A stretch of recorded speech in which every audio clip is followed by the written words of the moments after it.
A very warm good morning to you all. Look what the book I found. I had forgotten all about this book.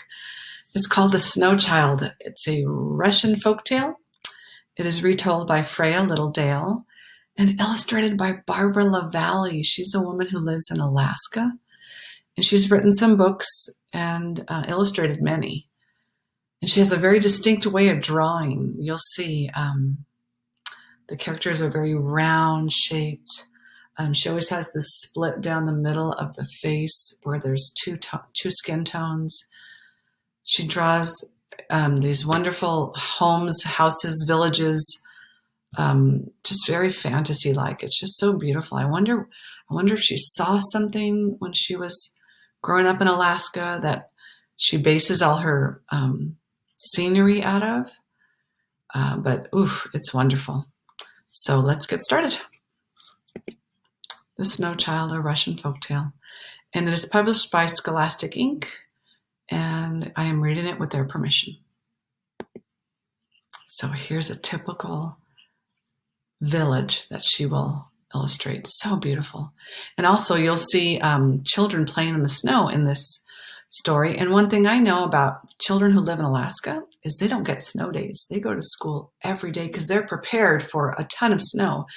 And even at recess, even if it's freezing outside, they still go out. They bring their snow boots, their gloves, their scarves, their hats, their snow bibs, everything. And their snow boots have really high platforms on them, so their feet usually are above the snow. I think that helps the feet stay warmer. So anyway, that's a little tidbit of information. Let's get started. Once upon a time in a faraway village, there lived an old man and his wife.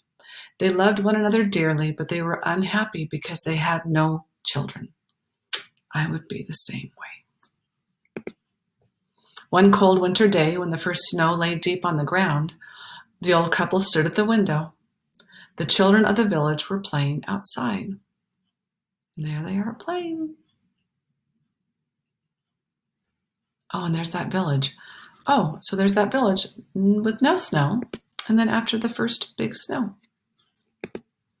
They were building a snowman as big as a giant.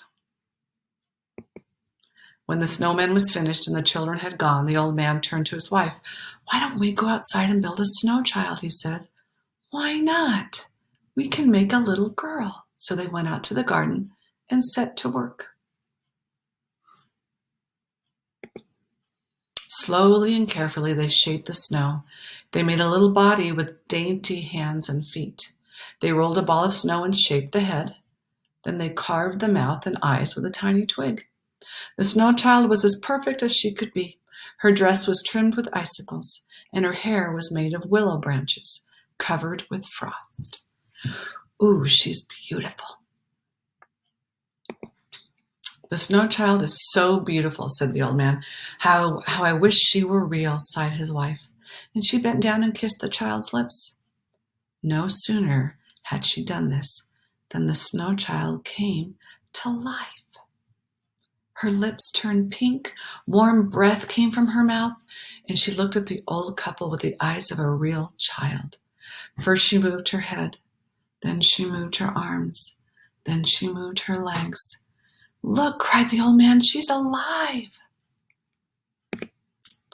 The snow child smiled, and then she spoke. "I am a child of the snow. I come to you as cold winds blow."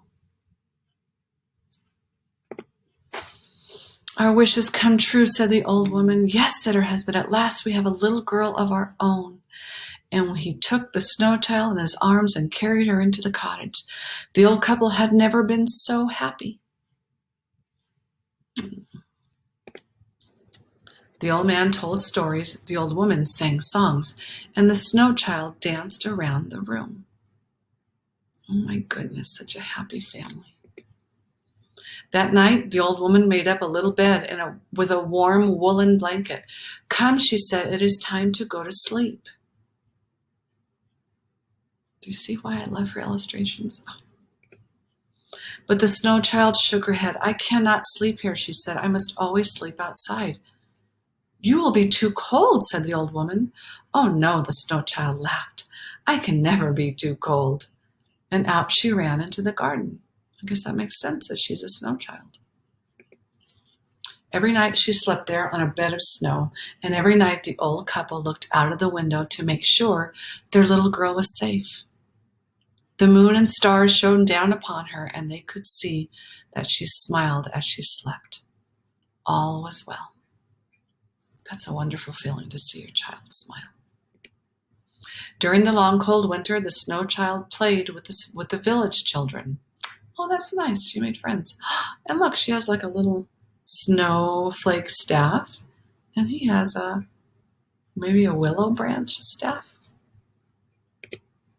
She showed them how to make many things out of snow: horses, a carriage, and a beautiful palace.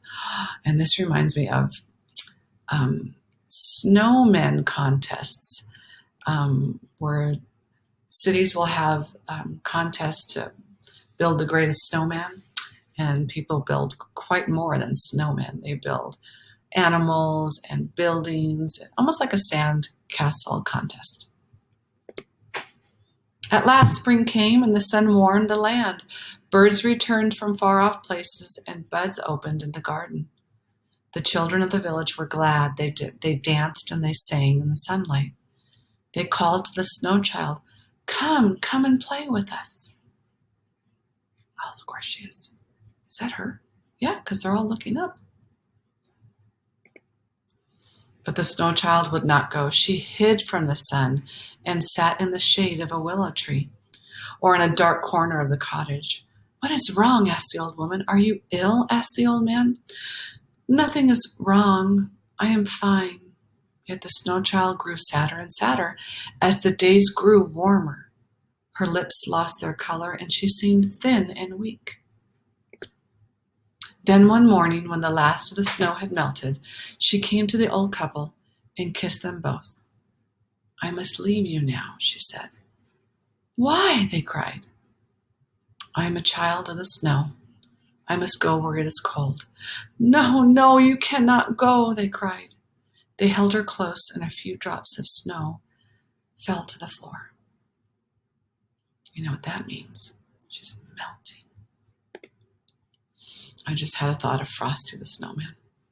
Quickly, she slipped from their arms and ran out the door. Come back, they called. Come back to us. But the snow child was gone, and the old couple wept. They thought they would never see her again. All summer long, children played, birds sang, and flowers bloomed around the cottage. But the old man and his wife could think only of their little girl. Oh, so sad. My goodness, they're having fun. Then, the following winter, when the first snow fell, the old couple looked out of the window. There in the garden stood the snow child. They rushed out and kissed her. She came back. The snow child smiled, and then she spoke. I am a child of the snow. I come back to you as cold winds blow.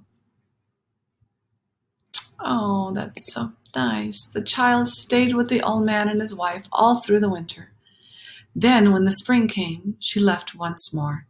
But the old man and his wife were no longer sad. They knew that their snow child would return to them every winter, forever after.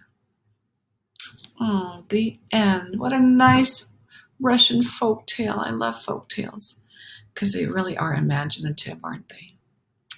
Thank you for joining me. I hope you read this again and again. Until next time.